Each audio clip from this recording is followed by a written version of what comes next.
Assalamualaikum warahmatullahi wabarakatuh. Perkenalkan, nama saya Ninda Ramadona. Saya di sini akan membahas beberapa topik mengenai tugas MPPH yang telah diberikan. Baik, topik pertama yaitu dalam penelitian hukum, penelitian dibagi menjadi dua, yaitu empiris dan normatif. Dan di sini saya akan menjelaskan perbedaan spesifik dari kedua penelitian tersebut. Baiklah, penelitian hukum normatif dan empiris. Yang pertama yaitu penelitian hukum normatif, yang mana penelitian hukum normatif ini juga dikenal sebagai penelitian hukum doktrinal, adalah penelitian hukum yang fokus pada analisis norma-norma hukum yang tertulis. Penelitian ini berfokus pada hukum sebagai seperangkat aturan dan prinsip, dan berupaya untuk memahami makna, struktur, dan hierarki hukum. Penelitian ini biasanya menggunakan sumber-sumber hukum primer seperti peraturan perundang-undangan, putusan pengadilan, dan doktrin hukum. Yang mana penelitian hukum normatif ini memiliki ciri-ciri, yaitu fokus pada hukum sebagai norma tertulis, law in the box, menggunakan metode analisis kualitatif seperti interpretasi,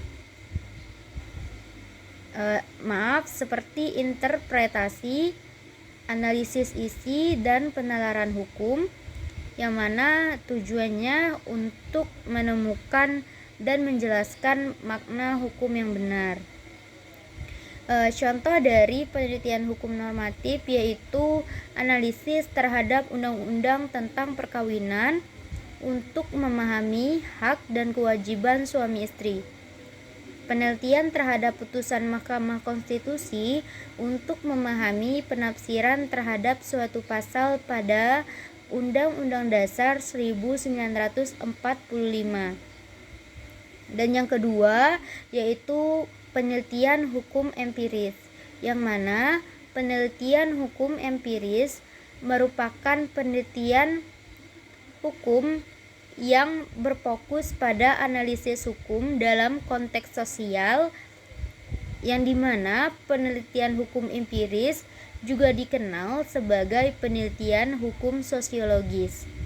Penelitian hukum empiris berupaya untuk memahami bagaimana hukum diterapkan dalam masyarakat dan bagaimana hukum mempengaruhi perilaku masyarakat.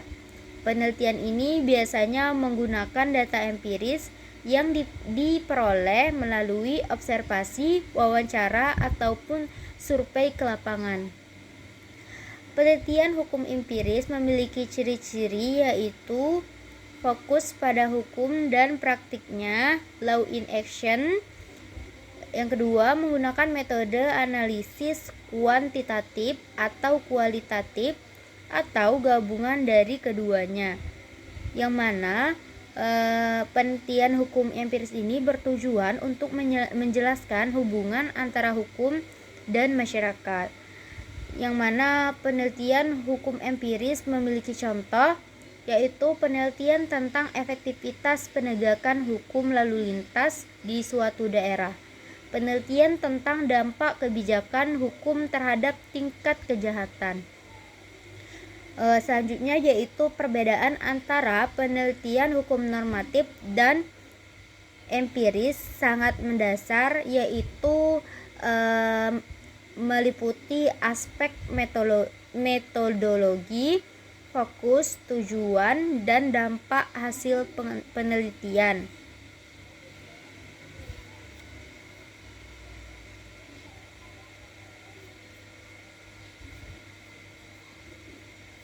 Baiklah, selanjutnya yaitu metode penelitian yang digunakan. Penelitian normatif yaitu menggunakan metode teoritis yang fokus pada norma hukum yang ada. Penelitian ini umumnya dilakukan melalui studi kepustakaan, analisis dokumen, dan perbandingan norma-norma hukum yang berlaku. Sedangkan dalam penelitian empiris yaitu mengandalkan metode pengumpulan data di lapangan. Peneliti terjun langsung untuk mengamati perilaku subjek dan objek penelitian menggunakan teknik seperti survei, wawancara, dan observasi. Yang kedua yaitu fokus penelitian. Dalam penelitian normatif yaitu berfokus pada hukum positif, yang dimana norma-norma yang telah ditetapkan dalam peraturan perundang-undangan. Penelitian ini bertujuan untuk menganalisis dan menginterpretasi norma-norma tersebut. Sedangkan dalam penelitian empiris yaitu memusatkan perhatian pada bagaimana hukum diterapkan dalam praktik. Ini mencangkup fenomena sosial dan perilaku masyarakat terkait dengan hukum. Selanjutnya yaitu mengenai tujuan penelitian. Yang pertama, penelitian normatif memiliki tujuan untuk menetapkan atau merekomendasikan norma baru atau revisian terhadap norma yang ada, dengan harapan dapat mengatasi masalah hukum yang muncul dalam masyarakat.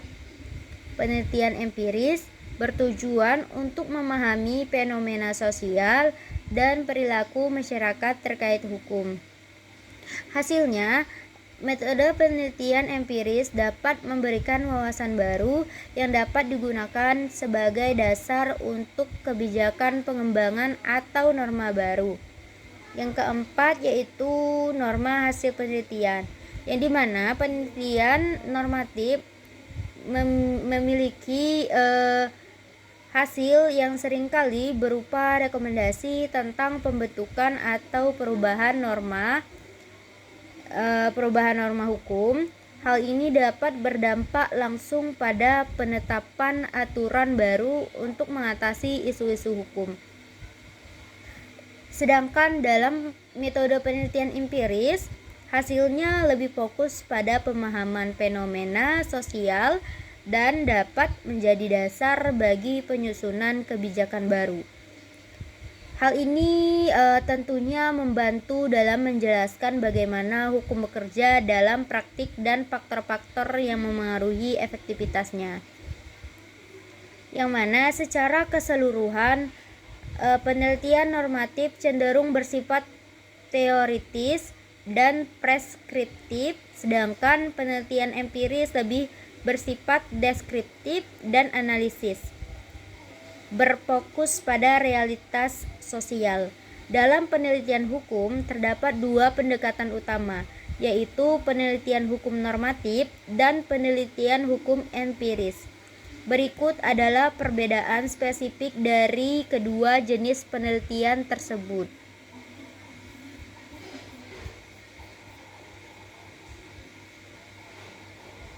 Yang pertama yaitu penelitian hukum normatif, yang mana fokusnya penelitian ini pada norma-norma hukum, aturan-aturan yang berlaku, serta prinsip-prinsip yang terdapat dalam peraturan perundang-undangan.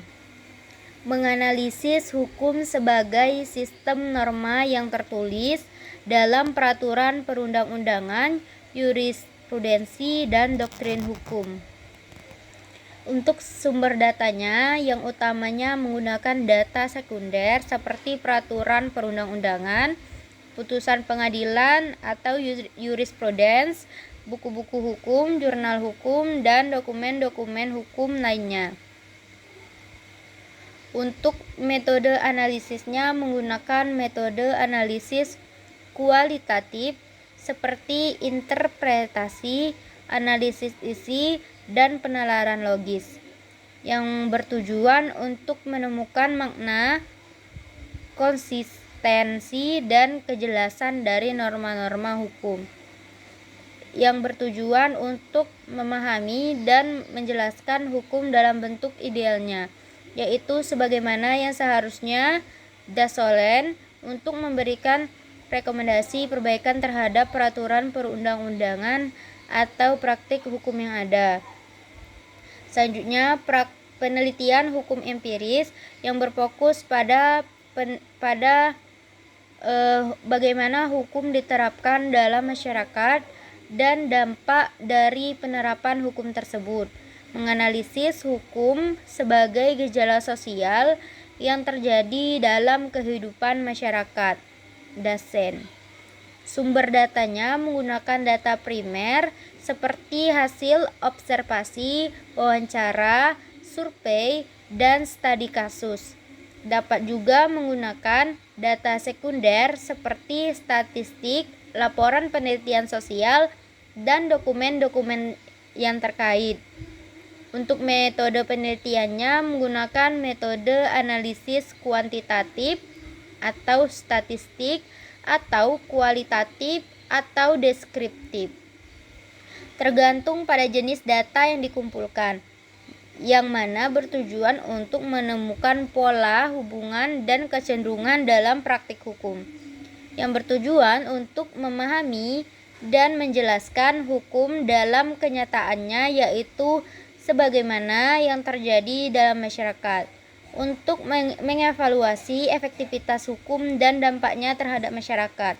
Baiklah, selanjutnya saya akan membahas mengenai topik yang kedua, yaitu dikenalnya juga socio-legal research. Apakah penelitian ini dianggap sebagai penelitian hukum?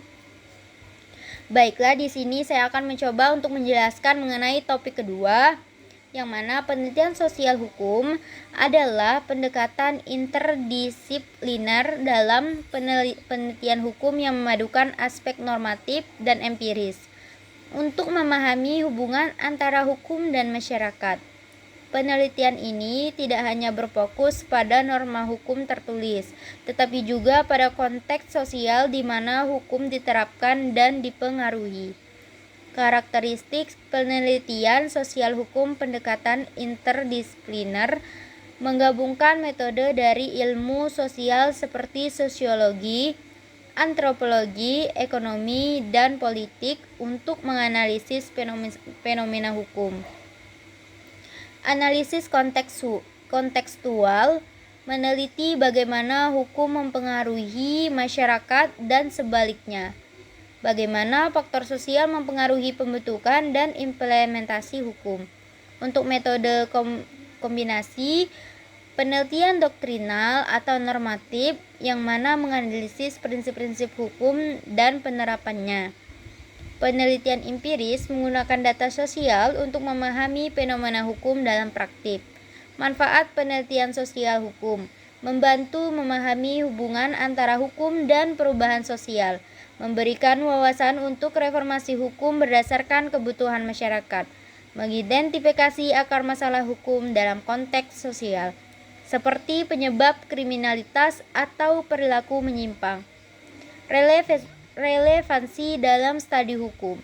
Penelitian sosial hukum dianggap penting karena memperluas perspektif ilmu hukum yang sebelumnya hanya normatif menjadi lebih kontekstual. Dengan demikian, penelitian ini berkontribusi pada pembaruan hukum dan pemahaman yang lebih menyeluruh tentang dinamika antara hukum dan masyarakat. Penelitian sosiolegal atau social legal research memang merupakan salah satu jenis penelitian hukum. Namun, ia memiliki karakteristik yang membedakan dari penelitian hukum doktrinal yang lebih tradisional. Berikut saya akan memberikan beberapa poin penting mengenai penelitian sosiolegal. Apa itu penelitian sosiolegal? Penelitian sosiolegal merupakan pendekatan interdisipliner dalam suatu hukum yang menggabungkan metode dan perspektif dari ilmu hukum dan ilmu sosial, yang bertujuan untuk memahami bagaimana hukum berinteraksi dengan masyarakat, bagaimana hukum mempengaruhi perilaku sosial, dan bagaimana faktor-faktor sosial mempengaruhi perkembangan dan penerapan hukum. Penelitian ini tidak hanya fokus pada teks hukum, tetapi juga pada konteks sosial, budaya, ekonomi, dan politik di mana hukum beroperasi. Karakteristik utama penelitian sosiolegal yaitu interdisipliner, merupakan teori dan metode dari berbagai disiplin ilmu seperti sosiologi, antropologi, psikologi, dan ilmu politik. Empiris seringkali melibatkan pengumpulan data empiris melalui metode seperti wawancara, survei, observasi, dan analisis dokumen. Selanjutnya merupakan kontekstual, menekankan pentingnya memahami hukum dalam konteks sosial yang lebih luas. Fokus pada praktik hukum. Tidak hanya mempelajari hukum dalam buku, tetapi juga bagaimana hukum diterapkan dan dialami dalam kehidupan nyata. Melihat hukum sebagai sebuah proses sosial, yaitu melihat hukum bukan sebagai sesuatu yang statis, melainkan sesuatu yang terus-menerus dibentuk dan diubah oleh interaksi sosial. Perbedaan dengan penelitian hukum doktrinal, yaitu di mana penelitian hukum doktrinal lebih fokus pada analisis tes hukum seperti undang-undang, peraturan, dan putusan pengadilan. Penelitian sosiolegal di sini lebih fokus pada hukum bekerja dalam praktik dan bagaimana hukum mempengaruhi masyarakat. Contoh topik penelitian sosiolegal yaitu yang pertama, efektivitas hukum dalam menyelesaikan masalah sosial. Yang kedua, akses masyarakat terhadap keadilan. Yang ketiga, pengaruh budaya terhadap penerapan hukum. Yang keempat, hubungan antara hukum dan perubahan sosial.